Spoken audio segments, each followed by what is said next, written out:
नमस्कार, मैं हूं आपके साथ कनुप्रिया सत्तन और आप देख रहे हैं नेशन फर्स्ट न्यूज।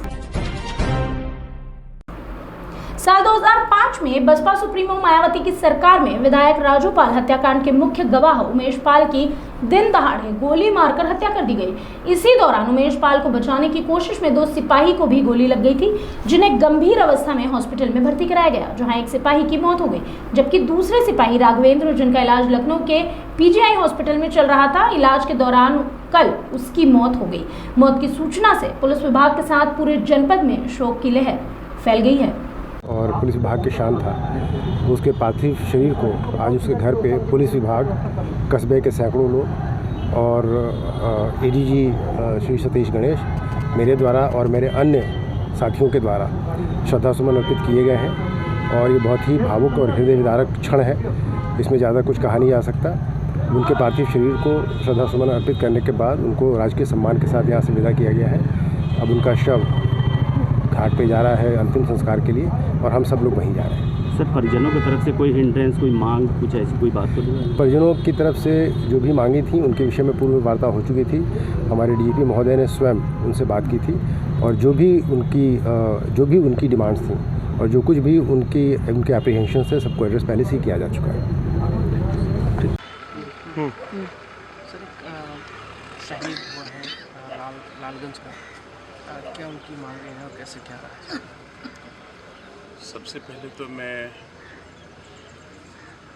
रायबरेली के सपूत को खोने का हम सब रायबरेली वासियों को बहुत गम है और ये अपूर्णीय क्षति हम रायबरेली वासियों को बहुत दिन तक तकलीफ देती रहेगी। मैं शहीद राघवेंद्र के चरणों में श्रद्धा सुमन अर्पित करता हूँ। एक कृतज्ञ राष्ट्र के नागरिक की हैसियत से उनके प्रति कृतज्ञता ज्ञापित करता हूँ। हंसते हंसते उन्होंने अपने दायित्वों का निर्वहन करते हुए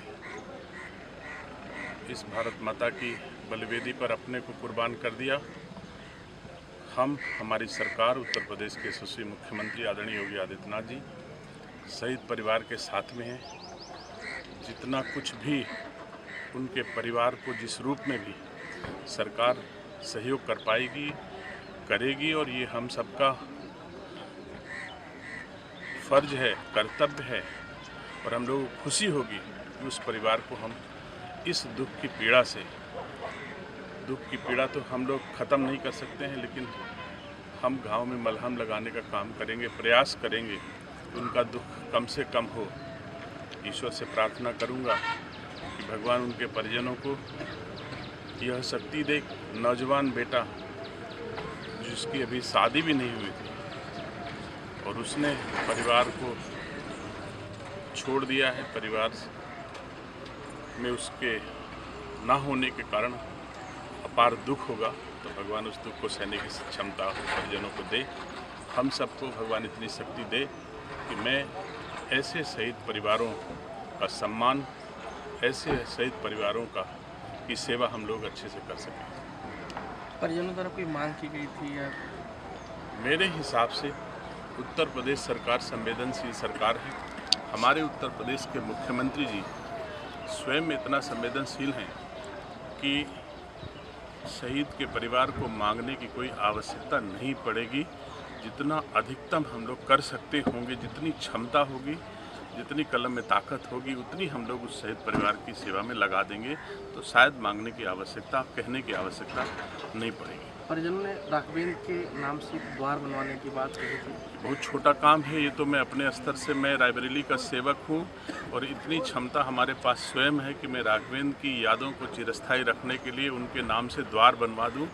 ये मैं स्वयं आज गंगा घाट पे नहीं कहना चाहिए मुझे, लेकिन ये बड़ा छोटा काम है, ये मैं स्वयं करूँगा। इसमें सरकार की कोई बहुत आवश्यकता नहीं होगी। सरकार और बड़े काम करेगी कुछ, जिससे उनकी यादें चिरस्थायी रहें, उनकी कुर्बानी लोग बहुत दिन तक याद करें, ऐसा कुछ सरकार करे।